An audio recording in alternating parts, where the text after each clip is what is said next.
حضرت سیدنا ابراہیم خلیل اللہ اعلیٰ نبینا علیہ الصلاۃ والسلام کا تذکرہ قرآن مجید نے کئی جگہوں پہ بیان فرمایا ہے۔ نبی پاک صلی اللہ تعالی علیہ وسلم نے ارشاد فرمایا کہ میں ملت ابراہیم پہ ہوں۔ حضرت ابراہیم علیہ الصلاۃ والسلام کی سیرت کو، سوانح کو، ان کی زندگی کے واقعات کو قرآن مجید نے متعدد مقامات پہ بیان کیا ہے۔ انبیاء کرام علیہم السلام 1,24,000 کم و بیش ہوئے، لیکن دین اسلام میں نبی پاک علیہ السلام کی امت میں جو مقام حضرت ابراہیم کا ہے وہ بس انہی کا ہے۔ ان کی زندگی ایک بڑی خوبصورت، بڑی منفرد اور مسلمانوں کے لیے بڑی اسوہ نور دینے والی زندگی ہے۔ نبی پاک صلی اللہ علیہ وسلم نے فرمایا میں اپنے باپ حضرت ابراہیم کی دعا بن کے دنیا میں آیا ہوں، اور پھر محبوب پاک سید عالم صلی اللہ تعالی علیہ وسلم نے اپنی امت میں بھی جناب ابراہیم کے طریقے کو جاری رکھا۔ صحابہ نے قربانی کے بارے میں حضور سے پوچھا ما هذه الاضحیہ، یا رسول اللہ صلی اللہ علیہ وسلم یہ قربانی کیا ہے؟ تو فرمایا سنت ابیکم ابراہیم، یہ تمہارے باپ حضرت ابراہیم کا طریقہ ہے۔ حالانکہ قربانی نبی پاک صلی اللہ علیہ وسلم کا بھی طریقہ ہے، لیکن فرمایا تمہارے باپ حضرت ابراہیم کے ذکر کو باقی رکھا۔ اللہم صلی علی محمد وعلی آل محمد کما صلیت علی ابراہیم وعلی آل ابراہیم، ان کے تذکرے کو باقی رکھا دین کے اندر۔ حضرت ابراہیم بڑی امتیازی شان والے نبی ہیں، بڑی امتیازی شان والے۔ رب کریم کا وہ دوست جس نے کوئی چیز بچا کے نہیں رکھی، ہر شے ہی اپنے رب کی بارگاہ میں پیش کر دی۔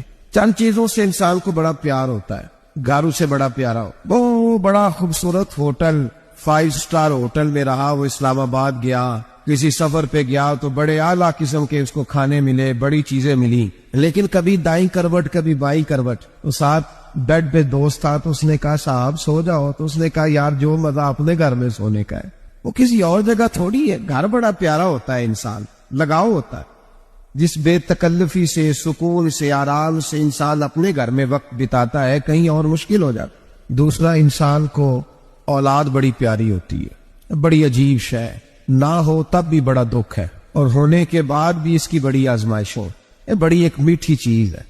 اولاد ایک بڑا عجیب سا میوہ ہے، پتہ نہیں یہ کس انجیکشن کا نام ہے کہ چھاتی پر چڑھ جائے تو اللہ سکون عطا فرما دے، پتہ نہیں کس ٹھنڈی دولت کا نام رب کریم نے اولاد رکھا، بڑی پیاری ہوتی ہے اولاد۔ پھر تیسری چیز انسان کی اپنی جان ہے، اور یہ اتنی قیمتی شے ہے کہ اللہ کریم نے فرمایا کہ اگر تیری گردن پہ کوئی آدمی پستول رکھ کے، تلوار تیرے گلے پہ رکھ کے کہے نہ کہ رب کا انکار کر دے ورنہ مار دوں گا، تو فرمایا وقتی طور پہ میری ذات کا انکار کر پر جان بچا جا۔ اگر تم مرنے کے قریب ہو گیا ہے اور حرام شے کھائے بغیر تو بچ نہیں سکتا، مر جائے گا، تو فرمایا چل تو اس طرح کر، حرام کھا کے جان بچا، پر جان بچانا فرض ہے، ضروری ہے۔ وطن بڑا پیارا، اولاد بڑی پیاری، جان بڑی پیاری۔ اور حضرت ابراہیم سے رب کریم نے فرمایا چل ابراہیم کوئی چیز دے، تو کہا یا اللہ تینوں ہی تیرے نام پہ قربان کرتا ہوں، تیری ہوئی ساری، ہر شے تیری۔ حضرت ابراہیم نے دین کے لیے، آپ شہر بابل کے قریب پیدا ہوئے، وہاں سے مصر آئے، مصر سے فلسطین آئے، اور فلسطین سے آ کر کے کعبہ آباد فرمایا۔ زندگی سفروں میں گزری، سفر ایک تکلیف والی چیز ہے، پر حضرت ابراہیم نے وطن چھوڑ دیا، گھر چھوڑ دیا۔ جان بڑی عزیز ہوتی ہے، اصل میں نا جب انسان جد و جہد کرتا ہے نا دین کے لیے، تو اس کے رستے میں بڑی چیزیں آتی ہیں، کبھی اولاد، کبھی گھر، کبھی باہر، کبھی حکومتیں، کبھی سیاستیں، کبھی چدراہٹیں، اس کے رستے میں بڑا کچھ آتا ہے، اور اسے ہر چیز کو فیس کرنا پڑتا ہے۔ گھر کے اندر بھی جنگ ہوتی ہے اور گھر کے باہر بھی لڑائی ہوتی ہے، یہ آسان ہے ہی نہیں۔ ہم تو خیر ہتھیار چھوڑ کے پھینکنے والے لوگ ہیں، ہم بڑے بولے بالے لوگ ہیں، ہم کہتے ہیں میں نے تو کہا تھا مہندی نہ کرو پر بیٹے نہیں مانے، بولے جو ہوئے۔ اسی طرح حالانکہ اگر وہ بیٹا کہے نا کہ ابا جی لاؤ زندگی میں سارا کچھ میرے نام کرو، تو پھر ہم بولے نہیں ہوتے، اور اس وقت ہم تیز ہوتے ہیں، کہتے ہیں یہ کیسے ہو سکتا ہے، ہاتھ کاٹ کے دے دوں۔ اس وقت نہیں، دین کے معاملے میں بولے ہوتے ہیں، بیٹا بد مذہب کے پاس جا رہا ہے تو اس وقت ہم بولے بالے ہیں، کوئی عرض نہیں، لیکن اگر وہ اپنی پسند کی شادی کرے ہمیں کراس کر کے، پھر ساتھ ہی ہم تیز ہو جاتے ہیں۔ تو حضرت ابراہیم نے جب دین کے لیے نکلے تو جد و جہد کی، گھر کے اندر بھی گھر کے باہر بھی۔ آپ کے والد کا نام طارق ہے، وہ توحید پرست تھے، ایماندار تھے، پرہیزگار تھے۔ آپ کے چچا کا نام آزر ہے، وہ بت پرست تھے، بت بیچا کرتے تھے۔ حضرت سیدنا ابراہیم علیہ السلام جب میدان عمل میں نکلے تو حضرت ابراہیم علیہ السلام نے اپنے گھر سے جہاد شروع کیا، لڑنا پڑا، گھر کے اصولوں سے چچا نے جو رواج بنائے ہوئے تھے اس رواج سے ٹکرائے. فرمایا میں اپنے گھر کے اندر یہ بت پرستی نہیں ہونے دیں گا. چچا کو ایک دفعہ نہیں بار بار 100 دفعہ سمجھایا. آپ کا چچا بت بنا کے بیچا کرتا تھا. حضرت ابراہیم علیہ السلام تھوڑے بڑے ہوئے تو کہنے لگا کہ چلو میرے ساتھ, تم بھی بت بیچنے ہیں, ہمارا کاروبار ہے. حضرت ابراہیم ساتھ نکلے تو بت پکڑا ہے, گندے پانی کے اندر اس بت کو ڈبوتے ہیں, کہتے ہیں کسی نے خریدنا تو خرید لو, نہ یہ نفع دے سکتا ہے نہ نقصان دے سکتا ہے, جو اپنا آپ نہیں بچا سکتا تمہیں کیا بچائے گا, خریدنا ہے تو خرید لو. چچا کہنے لگا تو کاروبار چمکا رہا ہے کہ تباہ کر رہا ہے. گھر میں بڑے معاملات خراب ہوئے, جھگڑے ہوئے, لیکن حضرت ابراہیم علیہ السلام ایک منٹ کے لیے بھی اپنے گھر کے اندر بھی کمپرومائز کرنے کو تیار. یہ تھوڑا مشکل میں نے پہلو چھیڑ دیا ہے, یہ تھوڑا مشکل پہلو چھیڑ دیا ہے. بڑا سمجھدار آدمی ہے پر بیوی سے پردہ نہیں کرا سکتا, سیانا ہے, پنچایت کا بندہ ہے, جو اس سے آپ کہیں گے وہ بات یہ سنائے گا, لیکن کہتا نہیں جی میں نے کوشش کر لی ہے.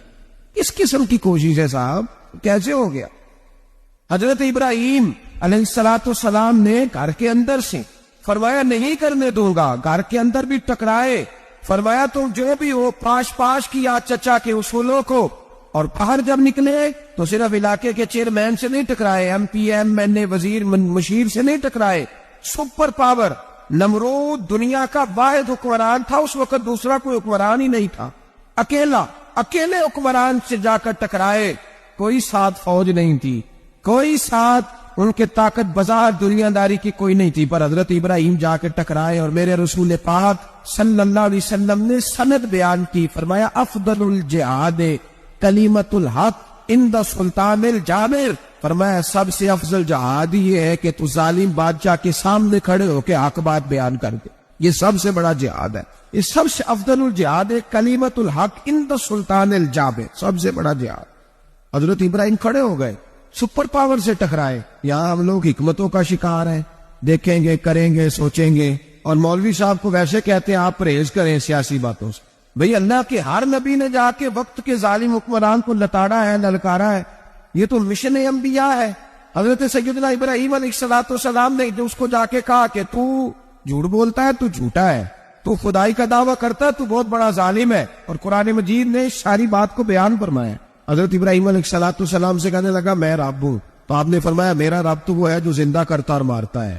تو پھر آپ حق بات بیان کریں گے تو اللہ مارے گا کہ بندہ مارے گا؟ کچھ بھی نہیں ہوتا, کیونکہ زندگی موت کس کے ہاتھ میں ہے؟ اللہ کے ہاتھ میں. زندگی موت اللہ, کچھ بھی نہیں ہوتا. انسان صحیح سمت کا تعین کرے اور صحیح چلے. حضرت علی شیر خدا سے کسی نے کہا تھا کہ آپ کے بڑی دشمنی ہے, کوئی محافظ رکھ لیں. آپ فرمانے لگے موت خود بہت بڑی محافظ ہے, وقت سے پہلے آتی ہی نہیں. تو بھائی حضرت ابراہیم ٹکرائے, اور آپ کا انداز کیا ہے؟ جا کے کہا کہ تو نہیں, خدا وہ ہے جو زندہ کرتا. اور اس نے ایک بیوقوفوں جیسی دلیل دی. ایک آدمی کو کل پھانسی دینی تھی تو اس کو بلایا, کہنے لگا تجھے کب پھانسی ہے؟ اس نے کہا کل. کہنے لگا جا تجھے آزاد کیا, زندگی دی, اس کو چھٹی دے دی. ایک عام آدمی بیچارہ بیٹھا تھا, اس کو پکڑ کے نا کہنے لگا اس کی گردن اڑا دو. کہنے لگا دیکھ لو میں بھی زندہ کرتا اور مارتا ہوں, وہ جو کل مرنے والا تھا میں نے زندہ کر دیا ہے, اور جس کو پتہ ہی نہیں تھا کہ میں نے مرنا ہے اسے پکڑ کے میں نے مار دیا ہے. یہ بیوقوفوں جیسی دلیل ہے. حضرت سیدنا ابراہیم علیہ السلام چاہتے تو اسی وقت دلیل توڑ دیتے کہ تو کیا بیوقوفوں جیسی بات کر رہا ہے, اگر تو زندگی دیتا ہے تو مرے ہوئے میں جان ڈال کے دے جس کو تو نے مارا ہے. لیکن حضرت ابراہیم نے دیکھا کہ بیوقوف ہے, بیوقوفوں سے بحث نہیں ہوتی, دلیل بدل لی جاتی ہے, ان کی عقل کے مطابق بات کی جاتی ہے. حضرت ابراہیم فرمانے لگے میرا رب وہ ہے جو سورج مشرق سے نکالتا ہے اور مغرب میں غروب کرتا ہے. تو اگر رب ہے تو تو مغرب سے نکال کے مشرق میں غروب کر. فبہت الذی کفر, کافر لاجواب ہو گیا, اس کے پاس اس چیز کا کوئی جواب نہیں تھا. علامہ اسماعیل حقی نے خوبصورت فکرہ لکھا ہے, خوبصورت جان ڈال دی ایک جملہ کہہ کے. حضرت سیدنا علامہ اسماعیل حقی رحمۃ اللہ علیہ فرمانے لگے چونکہ نمرود بیوقوفوں جیسی باتیں کر رہا تھا, اگر وہ یہ کہہ دیتا نا کہ میں سورج کو نکالتا ہوں مشرق سے, میں غروب کرتا ہوں معاذ اللہ مغرب میں, میں نکالتا ہوں, تو آپ اپنے رب سے کہیے کہ وہ مغرب سے نکال کے مشرق میں غروب کرے. علامہ اسماعیل حقی فرماتے رب کریم کی آواز قدرت تھی, مالک حضرت ابراہیم علیہ السلام کے اس, اگر وہ کہہ دیتا اور حضرت ابراہیم دعا کر دیتے تو رب کریم نے فرشتوں کو تیار بٹھایا ہوا تھا. فرمایا اگر یہ کہہ دے میرے خلیل سے کہ سورج مغرب سے نکال کے مشرق میں غروب کرنا ہے تو تیار رہنا, جس طرح خلیل کہیں گے ویسے کر دیں گے. واتخذ اللہ ابراہیم خلیلا, ابراہیم ہمارا دوست جو ہوا. جیسے کہے گا ویسے کر دیں گے. حضرت سیدنا ابراہیم علیہ السلام کی باتوں کا جب جواب نہ دے سکا, دلیل نہیں بندہ دیتا, پھر لڑائی کرتا ہے, پھر جھوٹے موٹے اعتراض کرتا ہے. دلیل ختم ہوتی ہے تو لوگ ذاتیات پہ اترتے ہیں, کہتے ہیں یہ کھانستا صحیح نہیں, دیکھتا صحیح نہیں. دلیل ختم, اب ذاتیات پہ اترے, کہنے لگے مجھے پتہ چلا ہے کہ یہ فلانی جگہ گیا تھا تو وہاں جا کے اس نے اس طرح کیا ہے. پھر لوگ ذاتیات پہ اترتے ہیں, جب دلیل کا جواب دلیل سے نہیں دے پاتے پھر ذاتیات پر اتر کر حملے کرتے ہیں. حضرت ابراہیم کے دلائل کا جواب نمرود نہ دے سکا تو کہنے لگا کہ اس کو آگ میں ڈال دو. قوم گئی ہوئی تھی ساری, آپ نے بات سنی ہوئی ہے, میں نے صرف اشارہ دینا ہے. میلے پہ تو حضرت سیدنا ابراہیم علیہ السلام نے سارے بت توڑ دیے, کلاڑا بڑے بت کی گردن پہ رکھا. واپس آئے, کہنے لگے بت کس نے توڑے ہیں؟ تو فرمایا اس سے پوچھو جس کی گردن پہ کلاڑا ہے. کہنے لگے یہ تو بول ہی نہیں سکتا. تو فرمانے لگے بڑے بیوقوف ہو جو بولتا ہی نہیں, سنتا ہی نہیں, اپنا آپ نہیں بچا سکتا, اس کی پوجا کرتے ہو. کہنے لگے پکڑو, دلیلیں ختم ہو گئی, اس کو آگ میں ڈالو. بہت بڑی حویلی 45 فٹ مربع پہ مشتمل ایک حویلی بنائی گئی اور 45 فٹ اونچی. مختلف روایات, علامہ اسماعیل لکی کہتے ہیں کہ 3 مہینے تک نمرود نے کہا کہ اس کے اندر لکڑیاں ڈالو.